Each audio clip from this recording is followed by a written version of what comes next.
Absolutely. So we have the best evidence of all, which is Vice President Joe Biden's own words. And we've seen the video, which if your publications have not aired the video, I think it's the most important video in this entire proceeding. It is the video of Joe Biden bragging.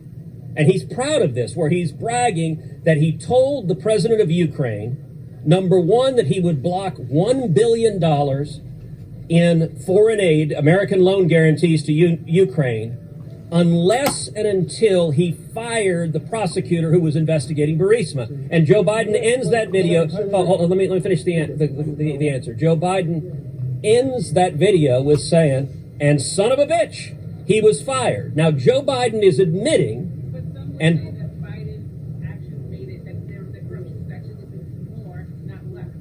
that could be, but I'll tell you one institution that didn't say that was the New York Times. The New York Times had reported just weeks earlier that prosecutor was investigating Barisma.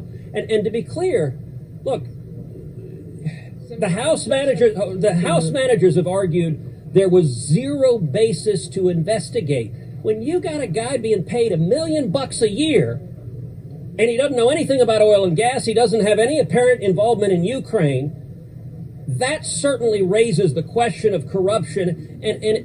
And Joe Biden was the point person for Ukraine. And when he got the prosecutor fired, that happened because, by the way, you want a quid pro quo. The one admitted quid pro quo is what Joe Biden admitted to on film. And that, at a minimum, provided a reasonable basis to say this ought to be investigated. I said, call him. I said, I'm telling you, you're not getting $1 billion. I said, you're not getting $1 billion. I'm going to be leaving here. And I think it was, 6 hours. I looked at it, I said, I'm leaving in 6 hours. If the prosecutor's not fired, you're not getting the money. Well, son of a bitch. Got fired. And they put in place someone who was solid at the time. Also, but it wasn't just Joe Biden who wanted the prosecutor fired. It was the UK, the EU, the IMF, the World Bank, and a whole bunch of our allies. Are you saying that they were all in on this scheme? And also, can you tell me how many members of ExxonMobil's board have oil and gas experience? So let's take your question. Look, as far as I know, the UK, the IMF, and other players didn't have a son on the board getting paid $1 million a year. And when it comes to corruption...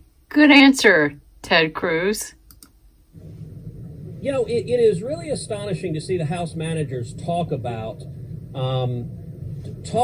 cover-up, and at the same time go all in on being desperate to cover up any evidence of Burisma's and Hunter Biden's and Joe Biden's potential corruption. And you know, I saw as I was walking down here that Chuck Schumer. I saw as I was walking down here that Chuck Schumer had said to the press, well, I don't think the Republicans have the votes to call Hunter Biden. That really speaks volumes how desperate Democrats are to block Hunter Biden. Let me tell you, Chuck's wrong on that. I don't know if we will call additional witnesses in addition to the 17 witnesses who already testified in the House proceedings. I don't know on Friday if there will be 51 votes to call yet more witnesses. But I'm confident of this. If there are additional witnesses, if the Democrats get their wish to call John Bolton as the 18th witness in this matter, I am confident we're not going to do the kind of one-sided partisan show that the House did. We're going to be fair to both sides, which means if we call John Bolton, I promise you we're calling Hunter Biden too. That's awesome.